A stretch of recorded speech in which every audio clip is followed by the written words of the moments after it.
The ancient warship drifted silently through the void, its hull scarred by centuries of micrometeorite impacts and cosmic radiation. No running lights flickered along its massive frame, no energy signatures betrayed its presence to the sensors of passing vessels. To any observer, it appeared as nothing more than another piece of space debris, a relic from some long-forgotten conflict. But appearances could be deceiving. Deep within the ship's heavily armored core, quantum processors hummed with barely perceptible energy. Ancient artificial intelligence systems maintained their eternal vigil, waiting for the signal that would awaken them from their centuries-long slumber. The ship had been drifting for over 400 years, following a trajectory programmed by desperate human hands in humanity's darkest hour. Commander Zara Vex of the Galactic Empire's Third Fleet had no idea what she was looking at when her sensors detected the anomalous object. Her massive dreadnought, the Emperor's Wrath, was on a routine patrol through the Outer Rim territories when the science officer reported the discovery. "Captain, we're detecting an unidentified vessel approximately 2,000 kilometers off our starboard bow," Lieutenant Korth announced from his station. His reptilian features showed mild curiosity as he studied the readings. "It appears to be derelict, showing no power signatures or life signs." Vex turned from the massive viewport where she had been observing the distant stars.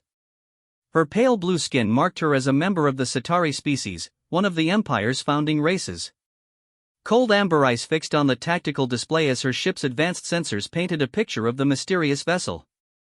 "Size and configuration?" she asked, her voice carrying the authority of someone who had commanded warships for over 30 years. "Approximately 800 meters in length, unusual design characteristics," Korth replied, his clawed fingers dancing over his console. "The hull appears to be constructed from an unknown metallic compound. The architecture doesn't match any known shipbuilding tradition in our databases." Vex studied the holographic representation that materialized above the tactical table. The ship was indeed strange, with angular lines and jutting weapon emplacements that spoke of a purely military purpose. Unlike the elegant curves favored by most civilized species, this vessel looked like it had been designed by beings who understood only violence and efficiency. "Could it be a lost colony ship from one of the outer territories?" suggested her first officer, Commander Thane. The tall, insectoid Vorthak had served alongside Vex for 5 years, and she valued his analytical mind. "Negative," Korth interjected. "The metal composition doesn't match anything in our records. The design philosophy appears to be completely alien to known galactic shipbuilding practices. If I didn't know better, I'd say this vessel predates the establishment of the Empire." That statement sent a chill through the bridge crew. The Galactic Empire had ruled the known galaxy for over 6 centuries, having absorbed or conquered every spacefaring civilization they had encountered. The idea that there might be technology older than the Empire's records was deeply unsettling to beings who had been taught that their civilization represented the pinnacle of galactic achievement. "Scan for weapons and defensive systems," Vex ordered. "I want to know what we're dealing with before we proceed." The science officer worked for several minutes, his expression growing increasingly puzzled as more data flowed across his screens. "This is highly unusual, Captain. I'm detecting what appear to be weapon emplacements throughout the vessel, but they're using technology one can't identify. The power systems are completely dormant, but the ship's internal structure suggests it was designed for combat operations far beyond anything in our current fleet specifications." Vex felt a mixture of curiosity and unease growing in her chest. In all her years of service, she had never encountered anything that the Empire's vast databases couldn't identify and classify. The unknown had always been something to be conquered and catalogued, not something to inspire wonder or fear. "Could it pose a threat to our vessel?" she asked. "Unknown, Captain. Without active power signatures, I can't determine the operational status of its systems. However, based on the size and placement of what appear to be weapon ports, this vessel was designed to engage targets much larger than our current Dreadnought-class ships." The bridge fell silent as the implications of that statement sank in. The Emperor's Wrath was one of the most powerful vessels in the Imperial fleet, capable of reducing entire cities to ash or cracking the surface of small moons. The idea that the derelict ship had been designed to fight something even larger was both fascinating and terrifying. "Captain," the communications officer suddenly spoke up, his tentacled face showing signs of agitation. "I'm detecting something strange." There appears to be a low-level transmission emanating from the derelict vessel. What kind of transmission? Vex demanded. It's very faint, almost below our detection threshold. The signal appears to be some kind of automated beacon, broadcasting on multiple frequencies simultaneously. The message is encrypted using protocols I don't recognize. Vex walked to the communication station and studied the scrolling data. The signal patterns were unlike anything she had seen before, complex and layered in ways that suggested an extremely sophisticated intelligence behind their creation. Can you decode it? She asked. I'm attempting to do so now, Captain. The encryption is remarkably advanced, but our quantum computers should be able to break it given enough time. Minutes passed as the ship's most powerful processing systems worked to unravel the mysterious signal. Finally, the communications officer looked up with an expression of confusion and concern. Captain, I've managed to decode part of the message. It appears to be some kind of identification beacon, but the contents are disturbing. Explain, Vex commanded. The ship identifies itself as the UES Prometheus, a prototype battleship belonging to something called the United Earth Systems. According to the beacon, the vessel was launched in Earth year 2387 and was designated as an experimental weapons platform. The name Earth sent a shiver of recognition through several members of the bridge crew. Earth was mentioned in the most ancient records of the Empire, described as a small blue world inhabited by a primitive species called humans. According to Imperial archives, Earth had been discovered and catalogued nearly 400 years ago, but subsequent expeditions had found the planet mysteriously abandoned, with no trace of its former inhabitants. That's impossible, Commander Thane said, his compound eyes reflecting the light from the tactical displays. Earth was surveyed centuries ago. The planet was uninhabited, showing no signs of advanced civilization. The humans were classified as an extinct species. Apparently not extinct enough, Vex muttered. What else does the beacon say? The communications officer continued his analysis. The message contains what appears to be a ship's log entry. It mentions something called the Final Protocol and makes reference to Project Lazarus. There's also mention of massive casualties and something called the Empire's advance fleet. Vex felt ice form in her veins. The timing was too convenient to be coincidence. An ancient human warship, drifting in space for 4 centuries, carrying references to an empire that could only be her own. The implications were staggering and terrifying. Captain, the science officer called out urgently. I'm detecting power fluctuations within the derelict vessel. Something appears to be activating. On the main view screen, the ancient ship began to show signs of life. Running lights flickered along its hull, dim at first but growing brighter with each passing moment. Weapon ports that had been sealed for centuries began to iris open, revealing the dark muzzles of weapons systems beyond anything in the Imperial fleet. Red alert! Vex shouted. All stations to battle readiness. Charge main batteries and raise shields. The Emperor's wrath responded instantly to her commands. Klaxons wailed throughout the massive vessel as thousands of crew members rushed to their battle stations. The ship's powerful fusion reactors ramped up to full power, feeding energy into weapons systems that could crack the crust of a planet. But even as her ship prepared for battle, Vex couldn't shake the feeling that they were about to face something far beyond their understanding or capability. The ancient human ship continued its awakening, and, with each passing second, more systems came online. Deep within its armored hull, artificial intelligences that had been waiting for 4 centuries began to assess their situation and formulate responses. The communications officer suddenly straightened in alarm. Captain, I'm receiving a transmission from the human vessel. It's on an open channel, broadcasting in standard Imperial. Put it through, Vex ordered, her voice steady despite the fear growing in her chest. The bridge speakers crackled to life, and a voice emerged that was clearly artificial yet somehow deeply human in its emotional undertones. Attention Imperial vessel. This is the UES Prometheus, registry number UES 2387X. You have been classified as a hostile target based on fleet identification and behavioral patterns. You have 60 seconds to withdraw from this sector before defensive protocols are initiated. Vex felt her jaw drop. Not only was the ancient ship operational, but it was threatening her massive dreadnought. The sheer audacity of it would have been amusing if not for the growing power readings coming from the human vessel. "This is Commander Vex of the Imperial Navy," she replied. "You are in violation of Imperial space. Power down your weapons and prepare to be boarded." The response came immediately, devoid of any emotion or flexibility. Negative. Imperial forces are designated as hostile under Final Protocol 7. Withdrawal timeline now 53 seconds and counting. "Captain," the tactical officer called out, "the human ship is charging weapons. Energy readings are unlike anything in our databases. Whatever they're powering up, it's drawing massive amounts of energy." Vex stared at the tactical display as the ancient ship continued its preparations. The logical part of her mind told her to withdraw and call for reinforcements. But pride and duty demanded that she stand her ground. She was a commander in the most powerful navy the galaxy had ever known, commanding one of its most advanced warships. She would not be intimidated by some ancient human relic. "All batteries, target the human vessel. Prepare to fire on my command." The countdown from the human ship continued with mechanical precision, each second bringing them closer to a confrontation that would shake the foundations of the galactic order.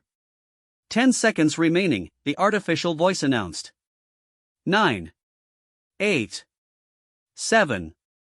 Vex watched the tactical display, her hand hovering over the firing controls. The smart move would be to withdraw and analyze the situation. But retreat was not in her nature, and the Empire had not conquered the galaxy by backing down from unknown threats. 6. 5. 4. "Captain," her first officer said urgently, "perhaps we should consider 3. 2. Vex made her decision. "All batteries, fire." The Emperor's wrath unleashed its fury in a devastating display of Imperial firepower. Plasma cannons, particle beams, and quantum torpedoes streaked across the void toward the ancient human ship. The salvo was enough to destroy a city or cripple a battle fleet, delivered with the precision that had made the Imperial Navy the terror of the galaxy. But, as the weapons struck the human vessel, something impossible happened. The ancient ship's shields flared to life, absorbing and deflecting the massive energy discharge as if it were nothing more than a gentle rain. The hull remained completely undamaged, its surface unmarked by weapons that should have reduced it to glowing slag. "Impossible," Commander Thane breathed. "Our weapons had no effect whatsoever." The human ship's response was swift and terrible. A single weapon port opened along its ventral hull, revealing a cannon of unprecedented size and design.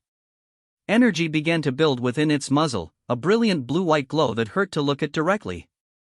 Evasive maneuvers. Vex screamed, but she already knew it was too late. The human weapon fired. What struck the Emperor's wrath was not a conventional energy beam or projectile, but something that seemed to tear at the very fabric of space itself. The Imperial dreadnought's shields, designed to withstand the combined firepower of an entire fleet, simply ceased to exist. The weapon punched through the ship's massive armor plating as if it were tissue paper, boring a perfectly cylindrical hole from bow to stern. Emergency lights flickered throughout the bridge as backup systems struggled to compensate for the massive damage. Half of Vex's crew were dead or dying, and her ship was venting atmosphere and coolant into the void. "Damage report," she gasped, tasting blood from where she had bitten her tongue during the impact. "Primary reactor offline, structural integrity compromised, casualty reports coming in from all decks," her tactical officer reported, his voice shaking. "Captain, we've lost 60% of our primary systems. The ship is dying." Vex stared at the tactical display in disbelief. One single shot from the ancient human vessel had crippled the most advanced warship in the Imperial fleet. It was beyond comprehension, beyond anything she had been trained to expect or handle. The communications officer, blood streaming from a gash on his forehead, looked up from his damaged console. "Captain, we're receiving another transmission from the human vessel." "Put it through," Vex whispered. The same artificial voice filled the bridge, but now it carried what sounded almost like disappointment. "Imperial vessel Emperor's wrath, you have been disabled but not destroyed as a demonstration of capability. Your actions have been recorded and analyzed. You will withdraw immediately and report the following message to your superiors. The voice paused, and, when it continued, there was something in its tone that made every being on the bridge feel like insects before a giant. The children of Earth have returned. The debt will be collected. The Empire's crimes will be answered. This is the only warning you will receive. The transmission ended, leaving the bridge in stunned silence. Outside, the ancient human ship began to move, its massive bulk turning with impossible grace toward the inner systems of the galaxy. As it departed, its weapons powered down, but the message was clear: this was not a ship to be trifled with. Vex slumped in her command chair, staring at the retreating vessel as her crew struggled to keep their damaged ship operational. In less than 5 minutes, everything she thought she knew about the galaxy had been shattered. The humans were not extinct, their technology was far beyond anything the Empire possessed, and they had a score to settle. As emergency teams worked to stabilize the Emperor's wrath, Vex began composing the most difficult report of her career. She would have to tell her superiors that the Empire's absolute dominance of the galaxy was about to be challenged by ghosts from the past, and that their most advanced weapons were useless against human technology. The ancient warship disappeared into hyperspace, leaving behind only questions and the growing certainty that the galactic order was about to change forever. The children of Earth had indeed returned, and they remembered everything. Emperor Kalenthros sat upon his crystalline throne, his 6 arms folded in contemplation as he read Commander Vex's report for the 3rd time. The massive chamber around him hummed with the activity of the galactic government, holographic displays showing the status of 1,000 worlds under imperial rule. But, for the first time in his 50-year reign, the Emperor felt the cold touch of genuine fear. The Etherian ruler's natural bioluminescence flickered with agitation as he processed the implications of what he was reading. An ancient human warship had not only survived an encounter with one of his most powerful vessels but had destroyed it with casual ease. The technological gap described in the report was so vast as to be almost incomprehensible. "Summon Admiral Corax," he commanded, his voice echoing through the throne chamber. "And bring me everything we have in the archives about Earth and humanity." Within minutes, his chief military advisor arrived, accompanied by a team of archivists carrying data cores containing the Empire's oldest records. Admiral Corax was a veteran of countless campaigns, his scarred hide bearing testimony to decades of service in the Imperial military. But, as he approached the throne, even his usual confidence seemed shaken.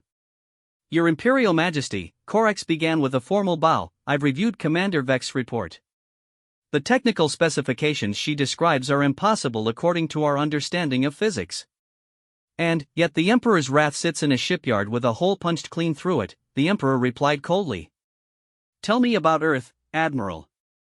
Tell me about the humans." One of the archivists stepped forward, activating a holographic display that showed a small blue planet orbiting a yellow star. "Earth, designation Sol 3, was first surveyed by Imperial scout ships 412 years ago, Your Majesty. Initial reports indicated the presence of a sapient species called humans, but subsequent expeditions found the planet abandoned." "Abandoned how?" Corax interjected. "The cities were intact but empty, sire. No bodies, no signs of struggle, no indication of where the population had gone. The technology we found was primitive by our standards, barely achieving spaceflight capability. The working theory was that they had destroyed themselves through warfare or environmental collapse." Emperor Thros leaned forward on his throne. "What was the estimated population at the time of first contact?" "Approximately 8 billion individuals, Your Majesty. All apparently vanished without trace." The Emperor's bioluminescence shifted to a deep purple, indicating deep thought and growing concern. 8 billion beings did not simply vanish. And, if they had possessed the technology to build something like the UES Prometheus, their disappearance took on an entirely different significance. "Admiral," the Emperor said slowly, "I want you to assemble a task force. Not one ship, not a squadron, but a full battle fleet. If there are more ships like this Prometheus out there, we need to be prepared." "Your Majesty," Corax replied carefully, "perhaps we should attempt diplomatic contact first. If these humans have grievances against the Empire, we might be able to reach some kind of understanding." The Emperor's laugh was bitter and humorless. "Did you read the message they sent? The debt will be collected. The Empire's crimes will be answered. They are not interested in diplomacy, Admiral. They want revenge.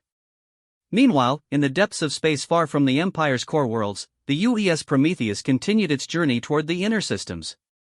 But it was not alone. Hidden in the cosmic dust and radiation of a dying nebula, an entire fleet was awakening from its centuries-long slumber. The Lazarus Fleet, as it had been designated in humanity's darkest hour, consisted of 57 ships of various classes, each one a technological marvel that pushed the boundaries of what was possible. The fleet had been Earth's last desperate gamble, a way to ensure that humanity's knowledge and capability would survive even if the homeworld fell.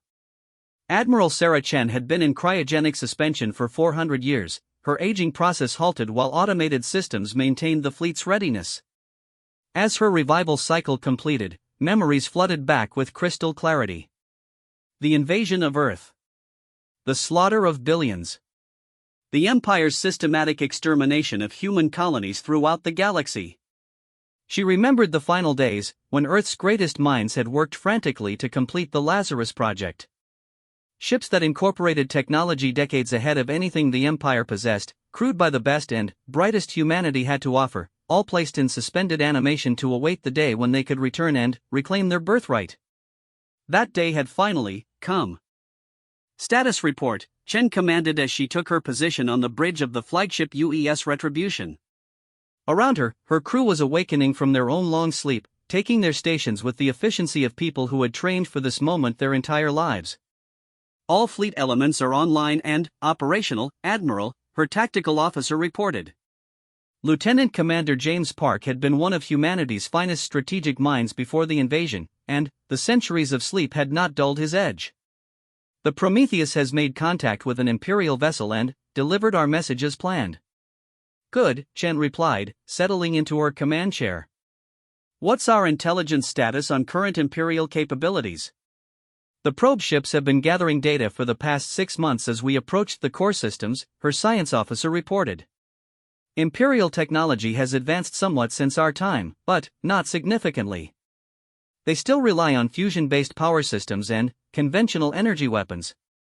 Their largest ships mass approximately 2 million tons. Chen smiled coldly. The UES Retribution alone massed 15 million tons, and it was just one of 12 dreadnoughts in the fleet. The humans had spent their exile well, developing technology that would have seemed like magic to their ancestors. Admiral, the communications officer called out, we're receiving a transmission from the deep space monitoring stations. The Empire is mobilizing a major fleet. Estimated strength is 300 vessels, including 12 super dreadnoughts. Let them come, Chen replied. How many of our people are awake? Approximately 40,000, spread across the fleet. Full revival will be complete within 72 hours.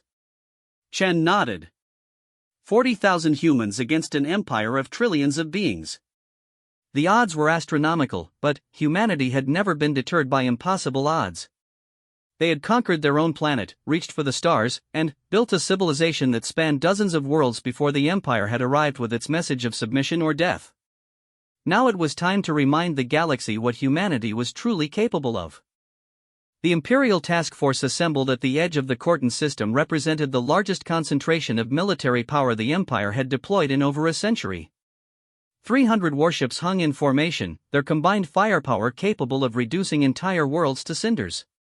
Admiral Orcs commanded from the bridge of the INV Inevitable Victory, a super dreadnought that embodied the Empire's philosophy of overwhelming force. Scout reports indicate the human fleet is approximately 6 hours out, his tactical officer reported. Long-range sensors show 57 vessels, significantly smaller in total number than our force. Korex nodded with satisfaction. Whatever technology the humans possessed, they were still massively outnumbered. The Empire had learned long ago that superior numbers could overcome almost any tactical disadvantage. All ships are to maintain defensive formation, he commanded. We'll let them come to us and demonstrate the futility of challenging Imperial authority. But, as the human fleet dropped out of hyperspace at the edge of the system, Korex felt his confidence begin to waver. The ships that appeared on his sensors were unlike anything in the Imperial databases. Massive, angular vessels that seemed to absorb light rather than reflect it, their hulls bristling with weapons systems of unknown design. The largest of the human ships was almost beyond belief, a dreadnought that dwarfed even the mightiest Imperial vessels. As Corax watched in growing alarm, the human fleet arranged itself in a formation that spoke of tactical sophistication far beyond what he had expected from a long-lost civilization. "Sir," his communications officer called out, "we're receiving a transmission from the human fleet." "Put it through." The face that appeared on the main viewer was distinctly human, with dark hair and eyes that held depths of knowledge and pain that spoke of centuries of preparation for this moment. "I am Admiral Sarah Chen of the United Earth Systems Navy," the woman said, her voice carrying absolute authority. "You represent the military force of an empire that committed genocide against my people and countless others throughout the galaxy. You have exactly 1 minute to surrender unconditionally, or we will demonstrate why humanity was feared long before we were conquered." Corax felt his jaw drop. The sheer audacity of the demand was breathtaking. 57 ships demanding the surrender of 300? It was madness. "This is Admiral Corax of the Imperial Navy," he replied. "You are outnumbered 5 to 1. Surrender now and you will be treated according to the conventions of war." Chen's expression didn't change. "You misunderstand the situation, Admiral. You are not outnumbered. You are outgunned. The 60 seconds begin now." The transmission ended, leaving Corax staring at a tactical display that showed the human ships beginning to spread out into attack formation. Whatever delusions the humans harbored about their capabilities, he would dispel them quickly and decisively. "All ships," he commanded, "open fire. Maximum intensity." The Imperial fleet opened up with everything it had. Thousands of energy beams, plasma bolts, and quantum torpedoes streaked across the void toward the human ships. It was a display of firepower that had broken the spirits of dozens of civilizations, a demonstration of the Empire's absolute dominance over the galaxy. But, as the weapons struck the human vessels, something impossible happened. The attacks simply vanished, absorbed by defensive fields that seemed to bend reality itself around the ships. Not a single human vessel took damage, despite being subjected to firepower that could have cracked a moon. "Impossible," Corax breathed. "Nothing could withstand that barrage." The human response came in the form of weapons fire unlike anything the Imperial forces had ever seen.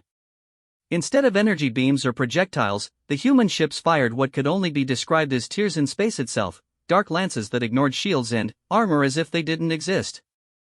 The first Imperial ship to be hit simply ceased to exist.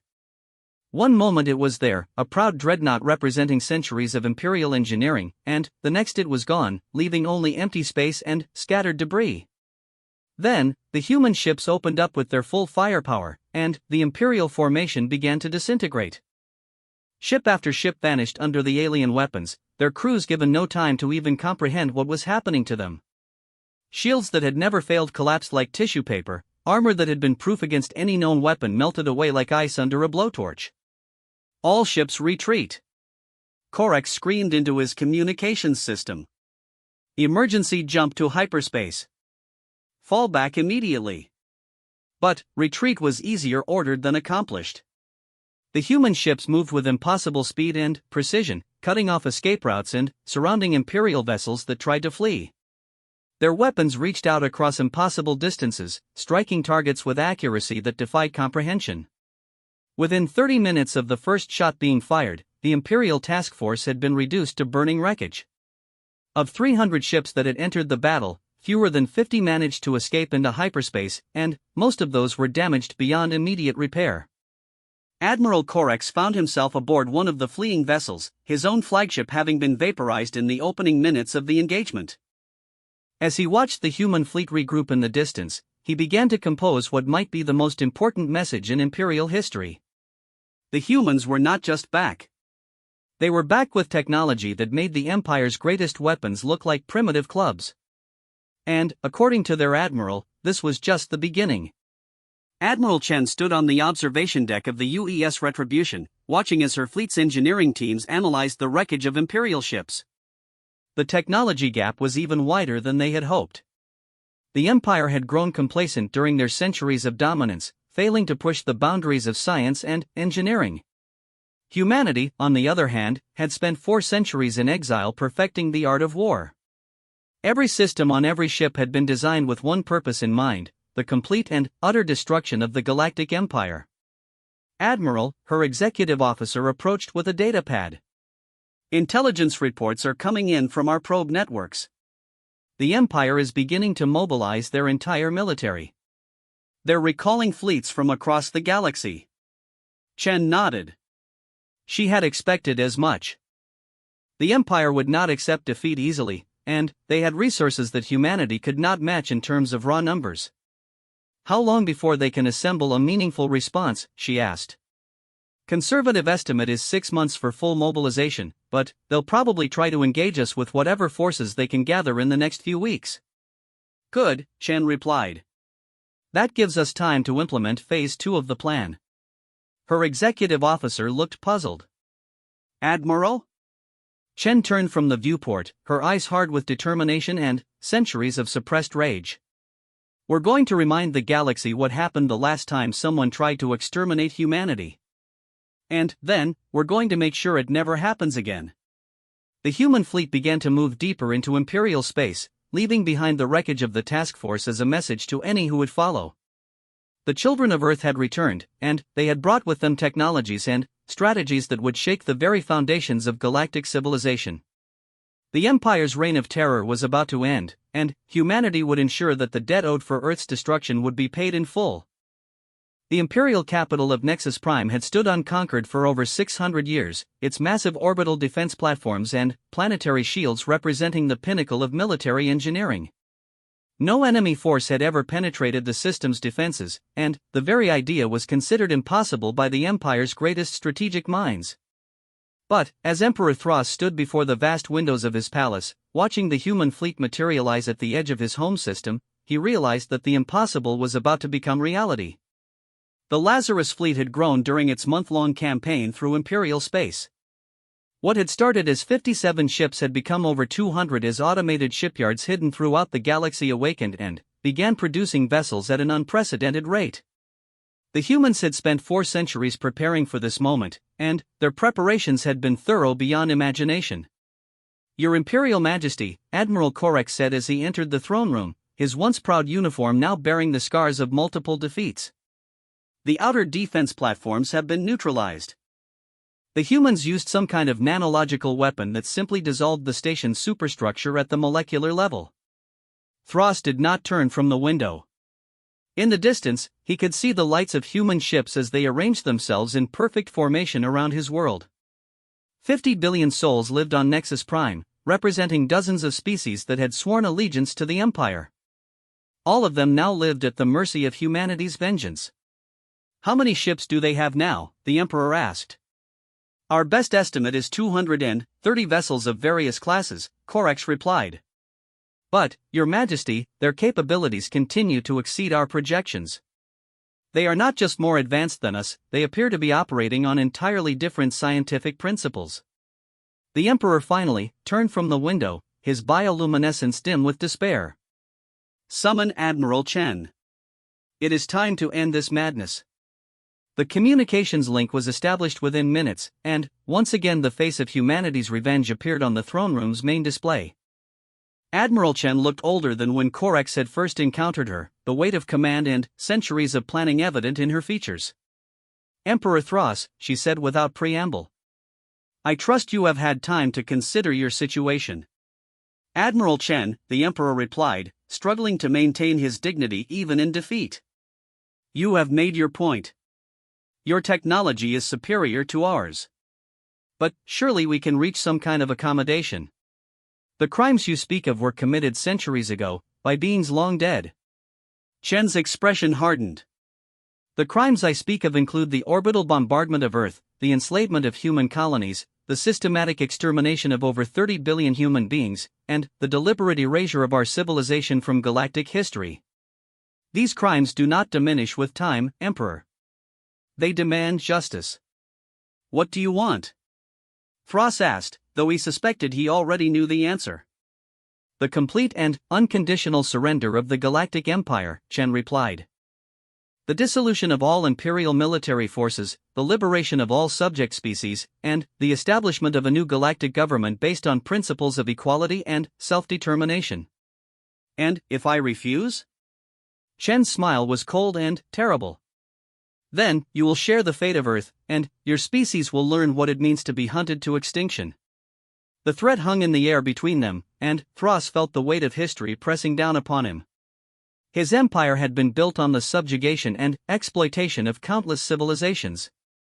The humans were simply presenting him with the bill for those centuries of oppression. But, before he could respond, alarms began sounding throughout the palace.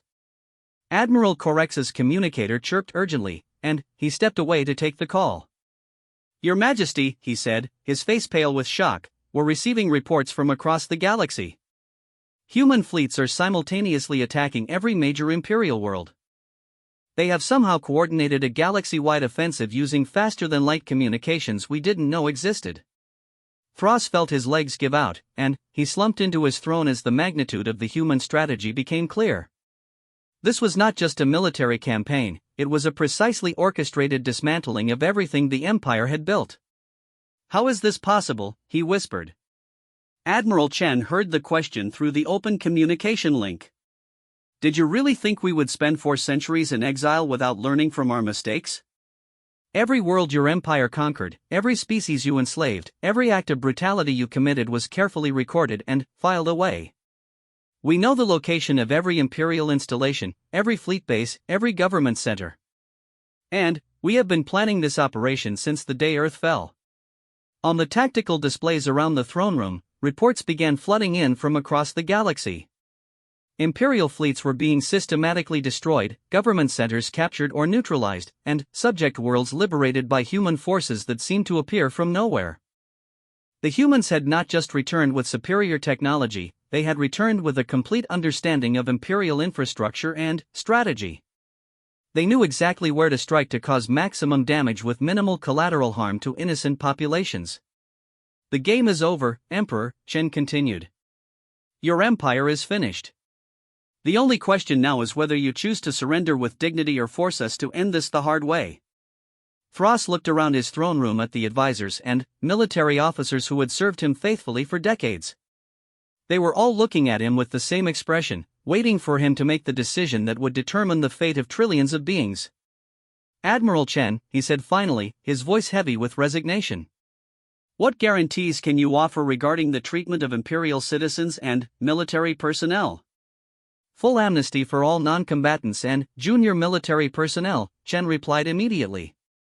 "War crimes trials for senior officials and military commanders who participated in genocide or crimes against sentient beings.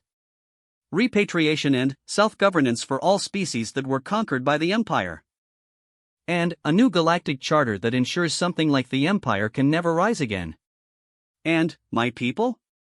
The Etherians? Will be treated with the same respect and dignity as any other species. We are not interested in revenge for its own sake, Emperor. We want justice, and we want to build a better galaxy for all sentient beings." Thras closed his eyes and thought of the billions of lives that hung in the balance. The Empire had brought order to the galaxy, but it had been an order built on oppression and fear. Perhaps it was time for something new. "Very well," he said finally.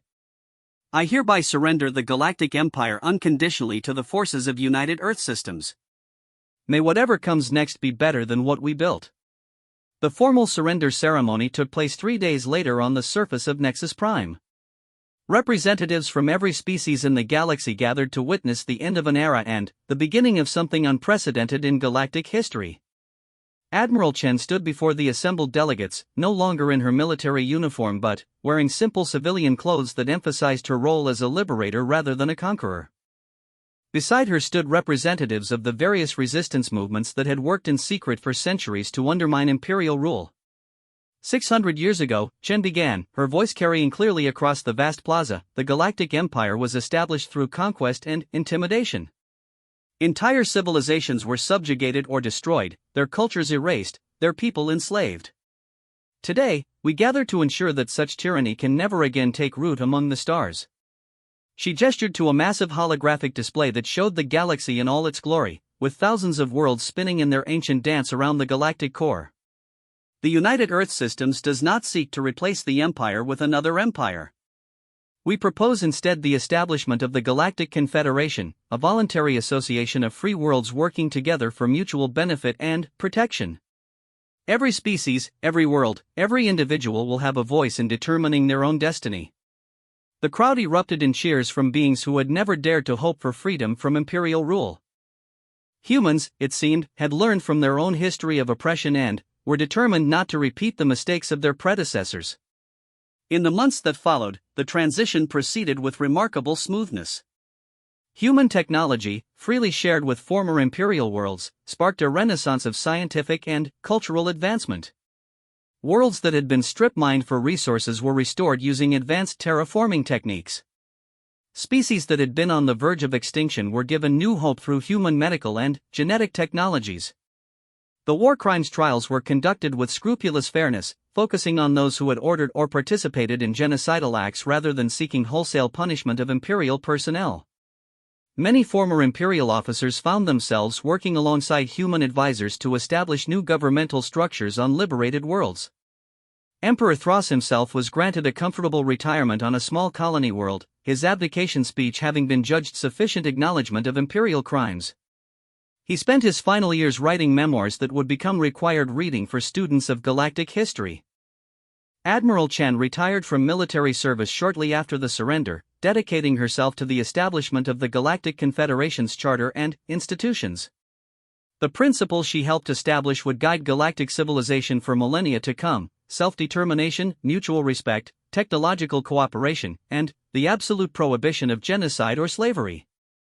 The UES Prometheus, the ancient warship that had started the revolution, was converted into a memorial and museum, its hull inscribed with the names of every human world that had been lost to imperial aggression. It orbited Earth, which had been carefully restored to its pre-war condition using human terraforming technology. But, perhaps the greatest memorial to humanity's struggle was the galaxy itself, transformed from an empire built on oppression into a confederation based on freedom and cooperation. The children of Earth had indeed returned, and they had brought with them the gift of hope for a better future.